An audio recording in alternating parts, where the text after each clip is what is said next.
Before we begin, subscribe for more chilling stories and tell me which city you're watching from. I'd love to know. Beneath the Spanish moss and ancient oaks of New Orleans, an abandoned plantation house stands as a monument to forgotten lives. But Belle Reve isn't just old. Its walls hold secrets, echoes of sorrow, and whispers of malevolence. For Sarah, a historian driven by curiosity, it promised discovery. Instead, it delivered a chilling invitation into a darkness that had waited centuries, a presence that clung to the very air, hungry for a new soul to claim its lonely halls. She stepped into history, but history refused to let her leave. Sarah, a historical preservationist with an affinity for forgotten architecture, arrived in New Orleans with a singular purpose: to document the sprawling, derelict Belle Reve plantation. Nestled deep within a neglected stretch of bayou country, its decaying grandeur whispered tales of a bygone era. Varick moss draped like spectral shrouds from ancient live oaks, their gnarled branches reaching towards a perpetually overcast sky. The air, thick with the scent of stagnant water and decaying foliage, held a peculiar chill, even in the Louisiana heat. She had secured special permits, dismissing the local superstitions about the house being unlucky as mere folklore. Her initial exploration was methodical, her camera clicking, her notepad filling with observations. The house was magnificent, even in ruin. Grand staircases, choked with dust, ascended into shadow. Peeling wallpaper revealed intricate patterns of flowers and birds. But beneath the surface, an unsettling silence permeated the structure. It wasn't the quiet of abandonment, but the oppressive stillness of something holding its breath. As twilight bled through the shattered window panes, casting long, skeletal shadows across the polished cypress floors, Sarah began to notice small anomalies. A faint scent of jasmine, cloying and sweet, would drift through rooms where no flowers grew. Distant, almost inaudible music, a melancholic piano tune, seemed to echo from the servants' quarters, only to vanish the moment she paused to listen. She found herself checking her equipment, convinced of a malfunction, yet everything was perfectly operational.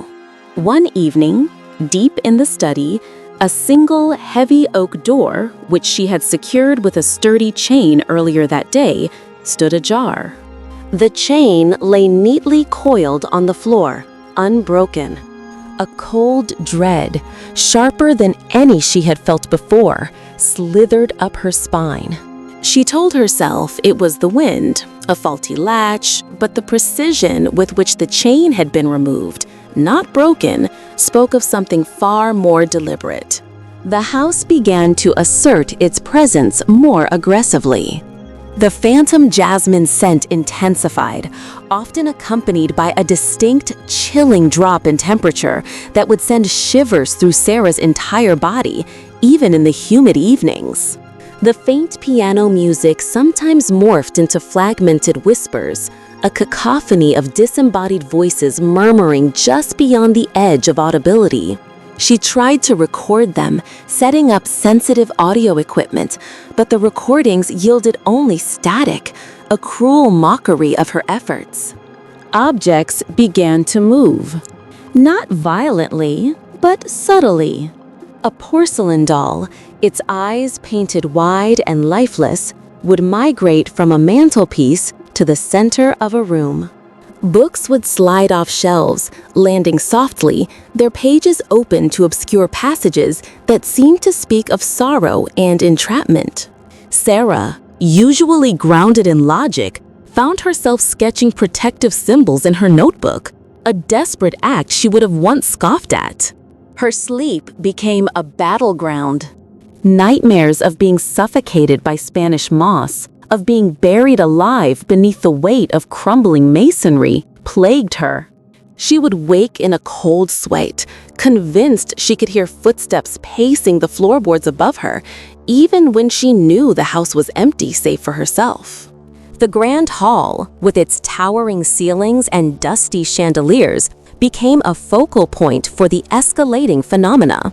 One night, while reviewing her notes, she heard a distinct, rhythmic thumping coming from the grand staircase.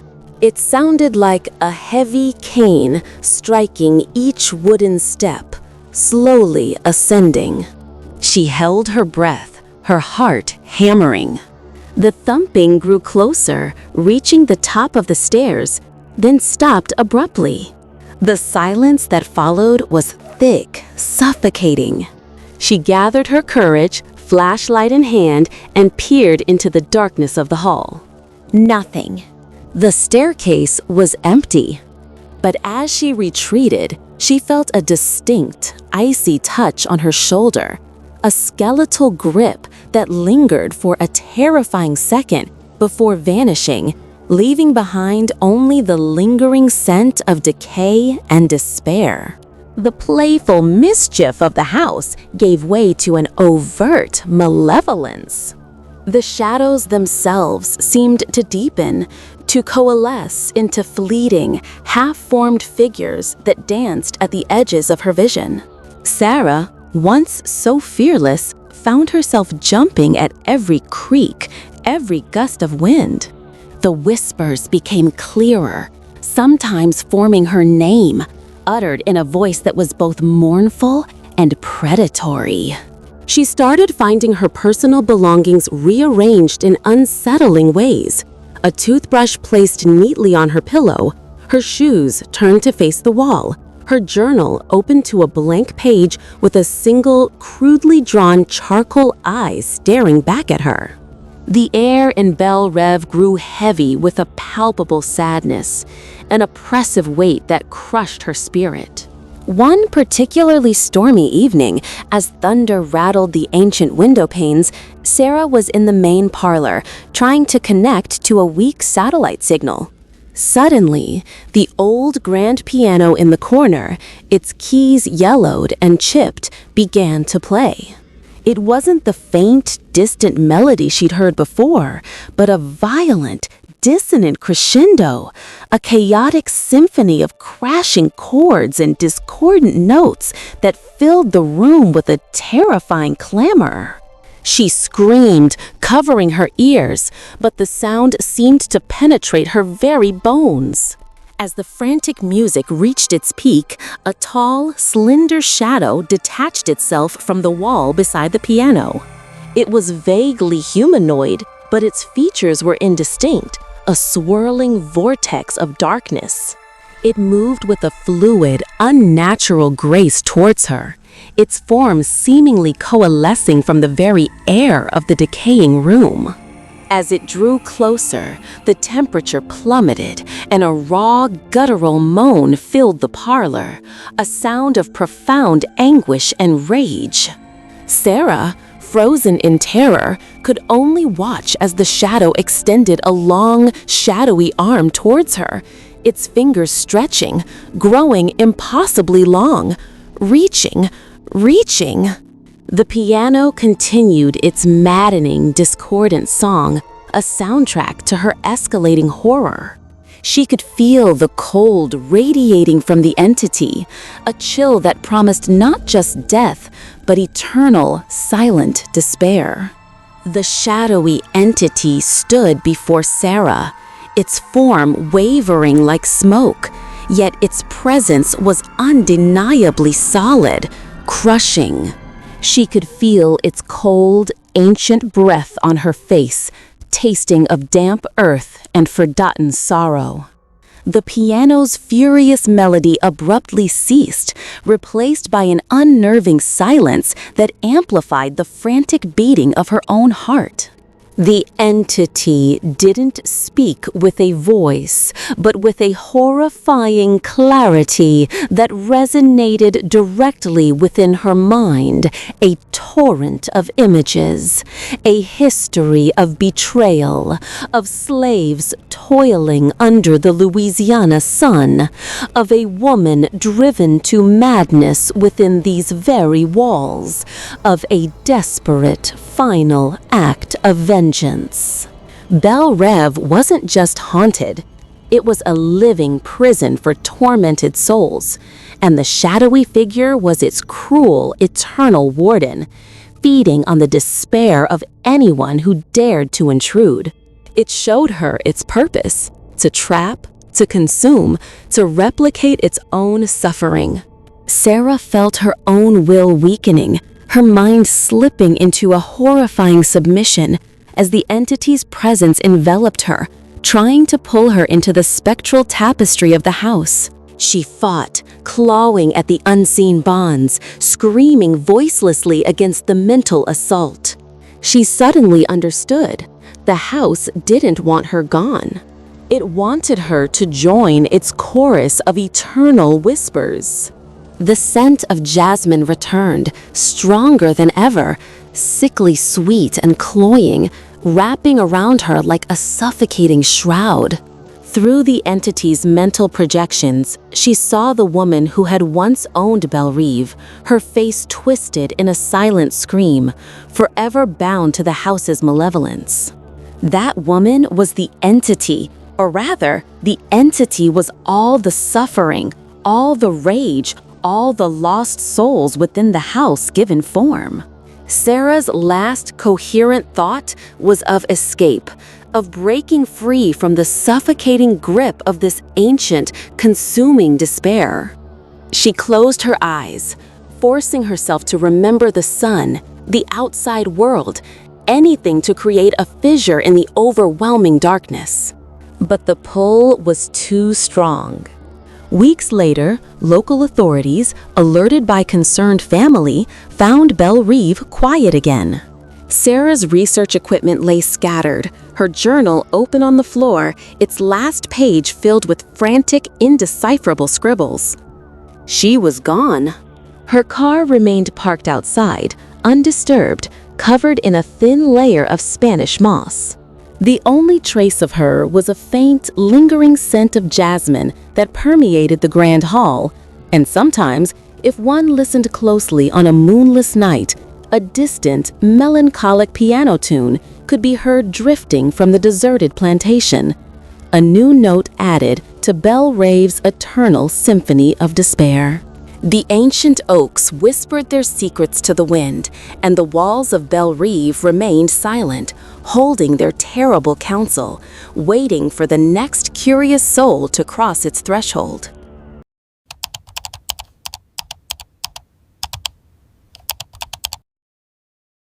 In the ancient, cobbled heart of Edinburgh, Scotland, history clings to every stone.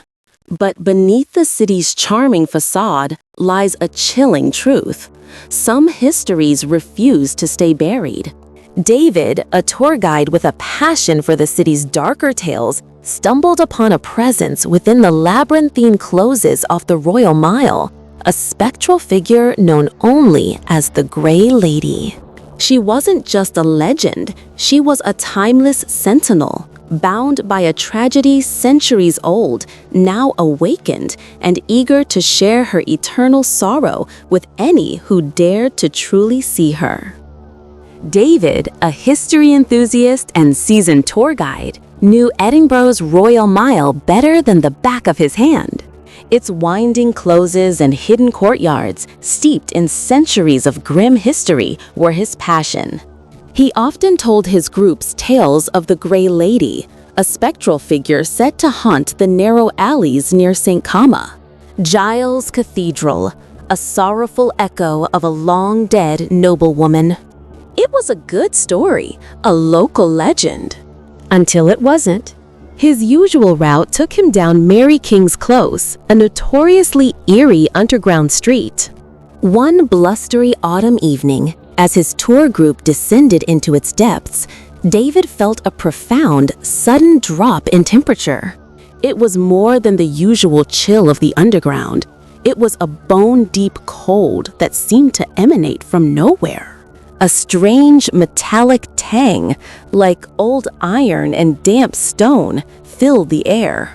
He glanced at his group, but they seemed oblivious, chattering away. It was then, in a dimly lit alcove, that he saw her. A translucent, ethereal figure, shimmering at the edge of his vision. She was draped in what appeared to be ancient, tattered gray silk, her form indistinct, yet undeniably female. Her head was bowed, her posture one of profound grief. He blinked, and she was gone, leaving behind only the lingering, unnatural cold. He dismissed it as fatigue, a trick of the light in the oppressive gloom. But the image, so vivid and sorrowful, refused to fade. Over the next few days, the encounters grew more frequent, more distinct. A fleeting glimpse of her gray form in the windows of ancient tenements, a shadow detaching itself from the stone walls in the darkest closes, always fleeting, always accompanied by the same chilling cold and metallic scent. He started to recognize a pattern, near sites of ancient misfortune or forgotten tragedy. He had always presented the Gray Lady as a ghost story, a fun spook. Now, he felt a terrible, mounting dread that she was far more than folklore. The Gray Lady's presence became a constant, unnerving companion. She no longer confined herself to fleeting glimpses. David would catch her reflection in shop windows on the Royal Mile, a silent, weeping figure in the bustling street, unnoticed by anyone else. He found himself avoiding his usual routes, taking detours to escape her haunting proximity.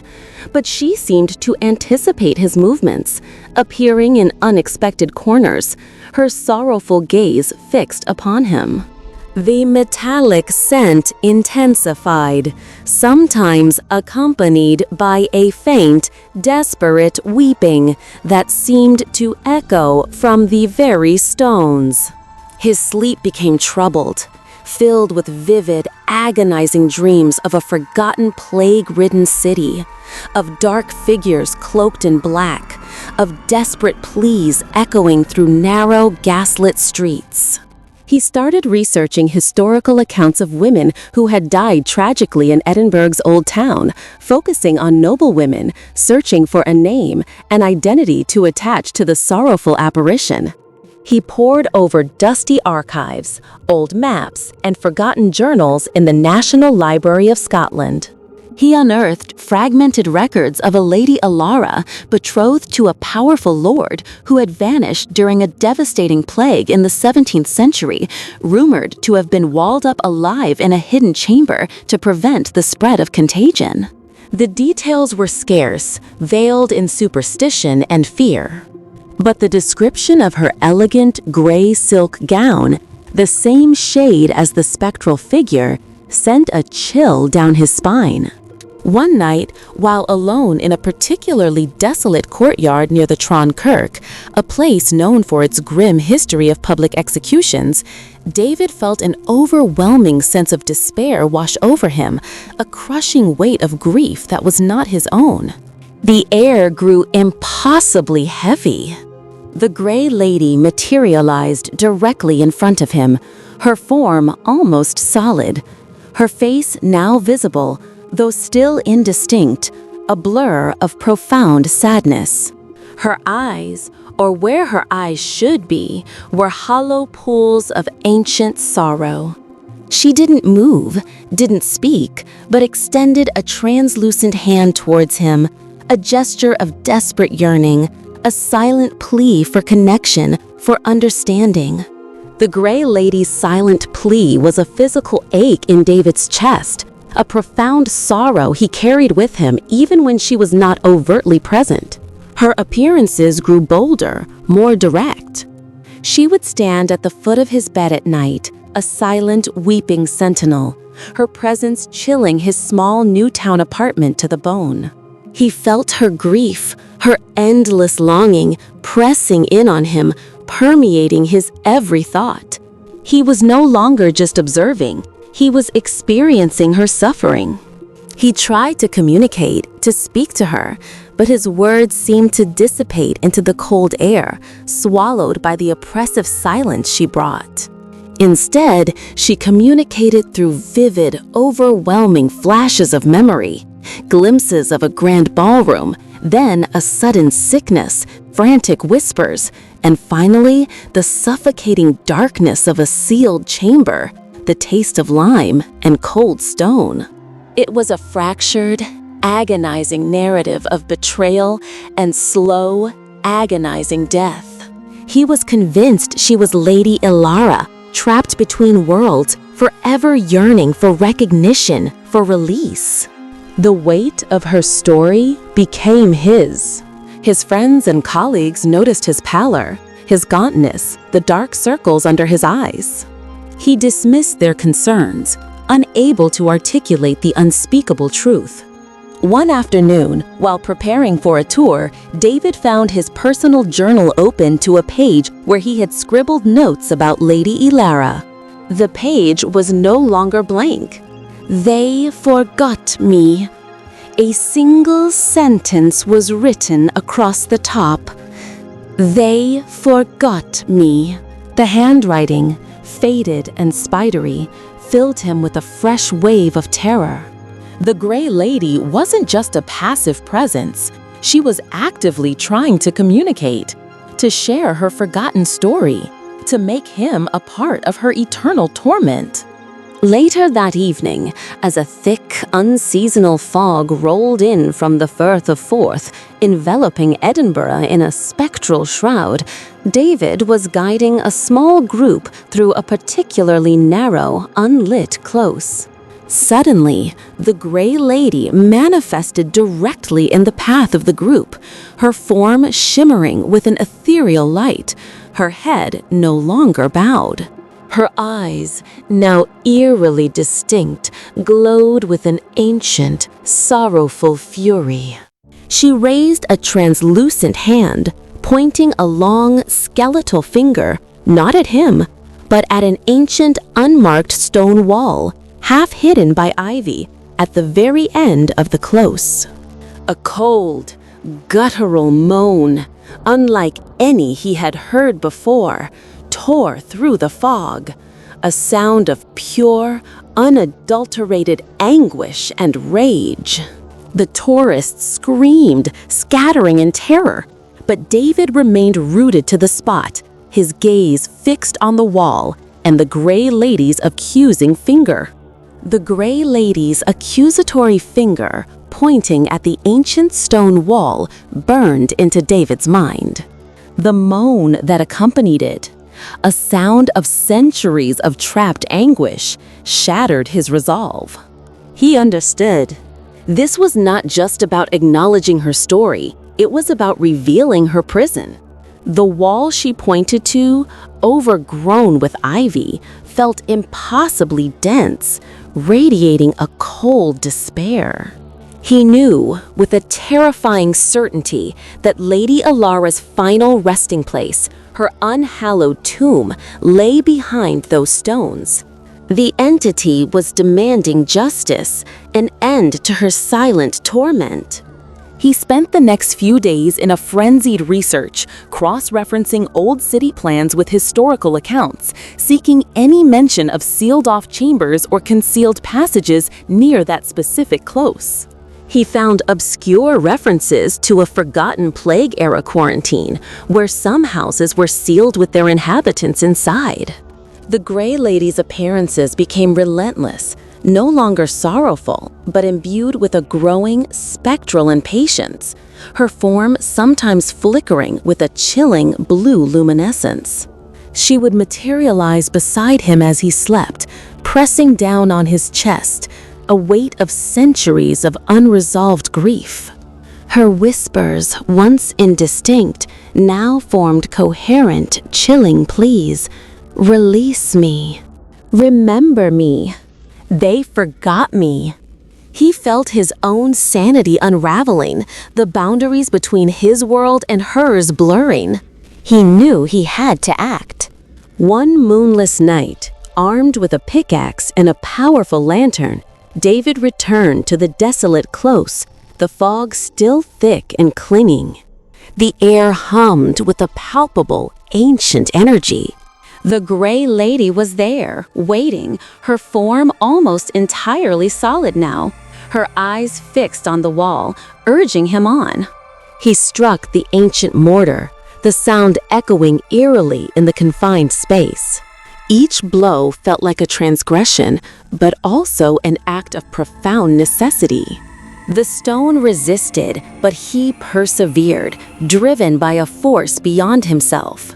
As the first stones gave way, revealing a dark, fetid void, a rush of cold air, smelling of decay and despair, billowed out, carrying with it a chilling, triumphant sigh. The gray lady's form intensified, her ethereal gown billowing, her face finally clear, not beautiful, but utterly peaceful. A faint, grateful smile gracing her spectral lips. She bowed her head once more, not in sorrow, but in farewell. Then, slowly, gracefully, she dissolved into the mist. A scattering of luminescent motes vanishing into the ancient stones. David stood alone, trembling, the cold air still lingering. The opened void revealed nothing but darkness, an empty chamber, long sealed. He had done it. He had freed her.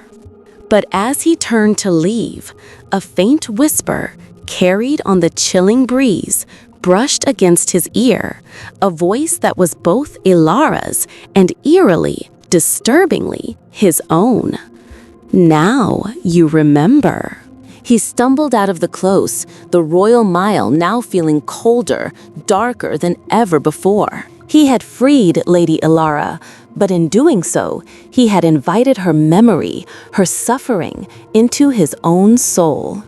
He now saw the Gray Lady not as a tale, but as a chilling, profound truth, forever woven into the very fabric of Edinburgh, a shadow from the past, now inextricably linked to his own present. The ancient closes whispered their secrets, and David knew he would never look at the city or his own reflection the same way again.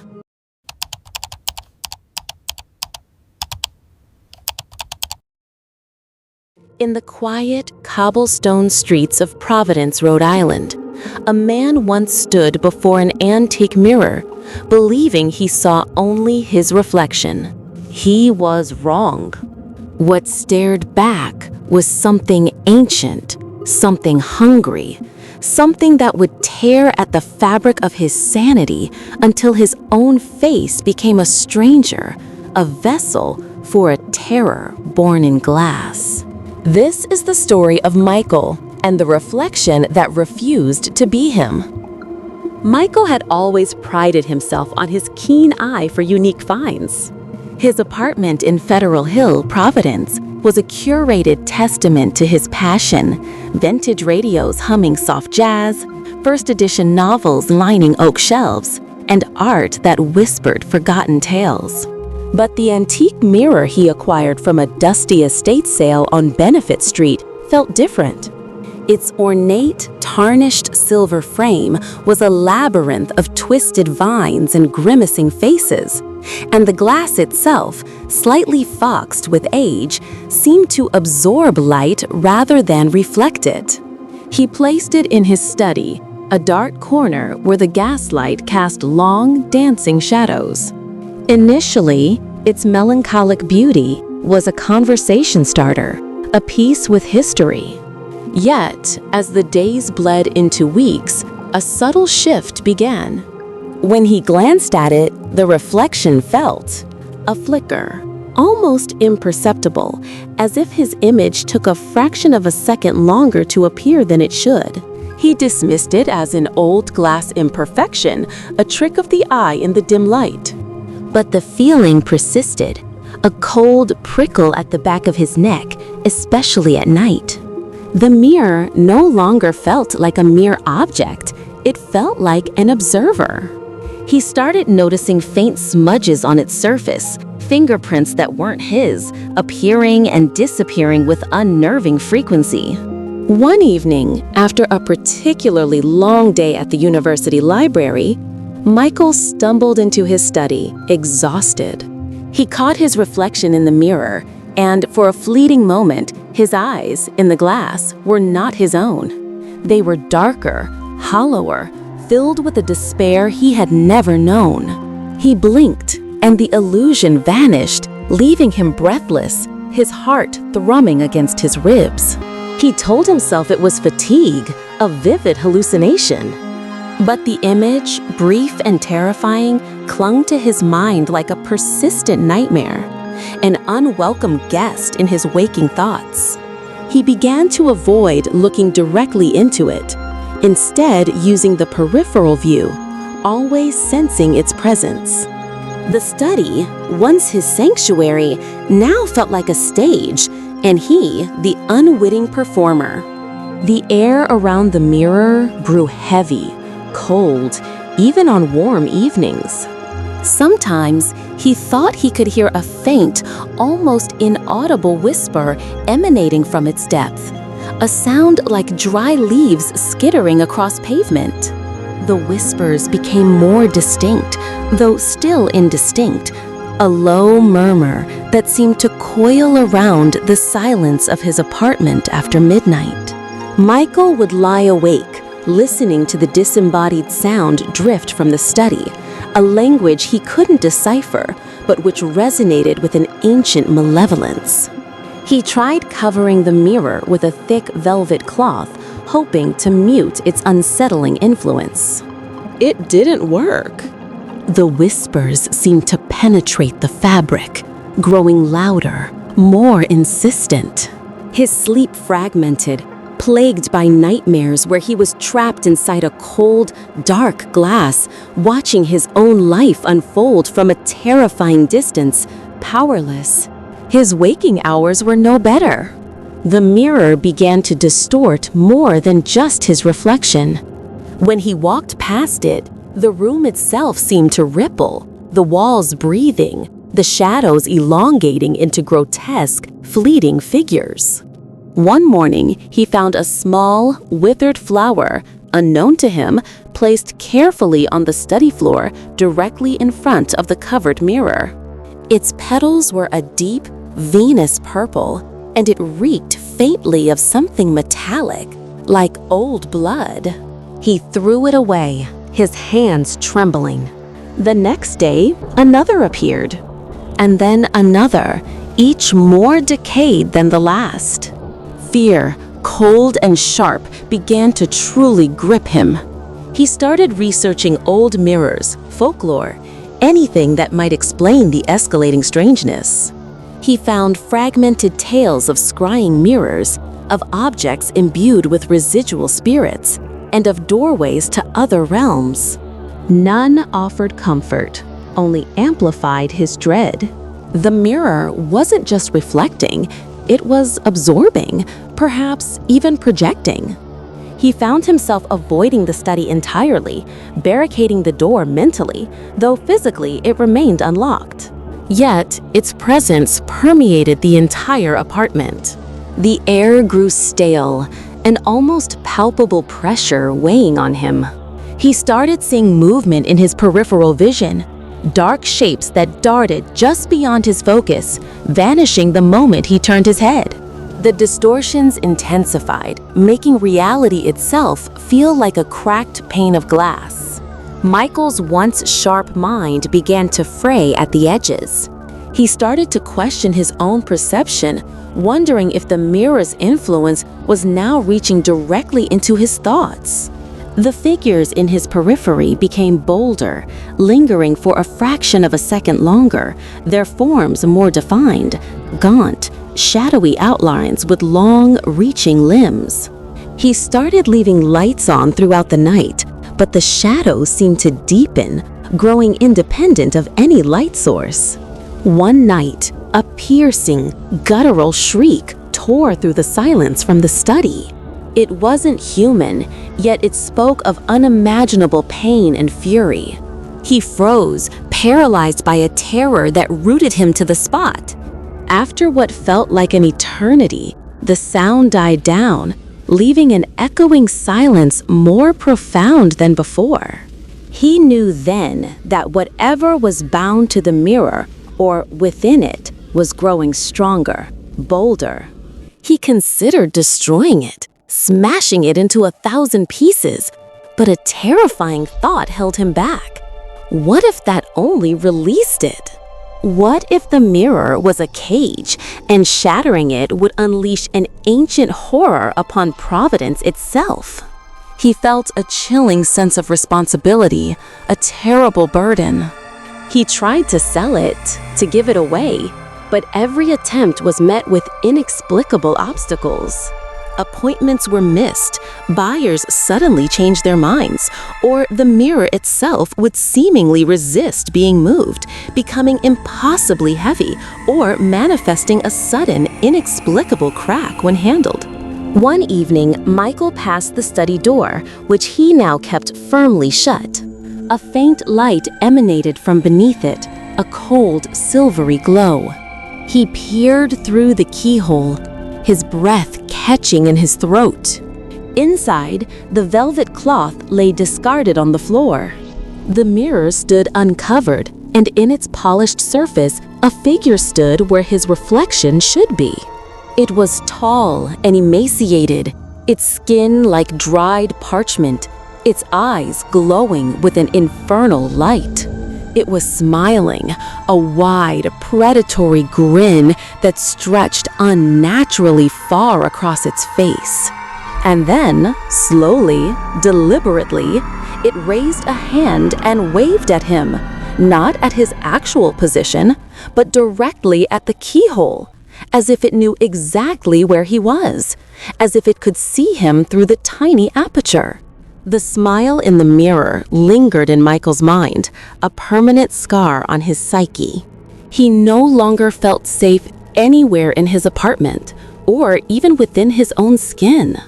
The entity in the glass had seen him, acknowledged him, and that acknowledgement felt like a predator marking its prey. Sleep became a forgotten luxury, replaced by a constant vigil. He felt its eyes on him always, a cold, unblinking stare from the study. He tried to reason with himself, to find logical explanations, but logic had abandoned him weeks ago. The whispers were now constant, sometimes coalescing into coherent words. His name, whispered in a voice that was both ancient and eerily familiar. A voice that sounded like a distorted echo of his own. He knew what it wanted. It wanted out. It wanted his life, his body, his reality. He began to see his own reflection not as himself, but as a temporary occupant, a shell waiting to be shed. One particularly dark night, the sounds from the study escalated into a crescendo of scratches and thumps, as if something was desperately trying to claw its way through the very walls. He huddled in his living room, wrapped in a blanket, his phone clutched in his trembling hand. But who would he call? What could he say? That his mirror was haunted by a malevolent entity? They would think him mad. He saw a fleeting image of his reflection, distorted, gaunt, its eyes wide with terror. Not his own, but something else's, trapped. He realized the creature in the mirror wasn't just in the glass, it was part of the glass, its essence tied to the reflection itself. It was feeding on his fear, on his sanity, growing stronger with every moment he spent within its influence. The boundary between observer and observed blurred until it vanished entirely. The next morning, a neighbor, concerned by the lack of activity, found Michael in his study, sitting on the floor directly in front of the antique mirror. His eyes were wide and vacant, fixed on his own reflection. But the man in the glass was not Michael. Its smile was too wide, its eyes too dark, and a faint, chilling whisper emanated from its lips, a soft, contented sigh. Michael's body slumped forward, lifeless, as the figure in the mirror straightened, its posture now upright and confident. The old glass shimmered, briefly, with a cold, triumphant light. The ornate, tarnished silver frame now seemed to subtly shift, the twisted vines resembling grasping claws, the grimacing faces holding a silent, chilling glee. The apartment was quiet again, the air still, but a new presence filled the space, a palpable, ancient malevolence. The antique mirror, once a curiosity, now stood as a silent, unblinking sentinel in the heart of Providence, waiting for its next admirer, its next unfortunate soul, to gaze into the depths of the midnight mirror's gaze. Don't forget to subscribe to the channel for more terrifying stories.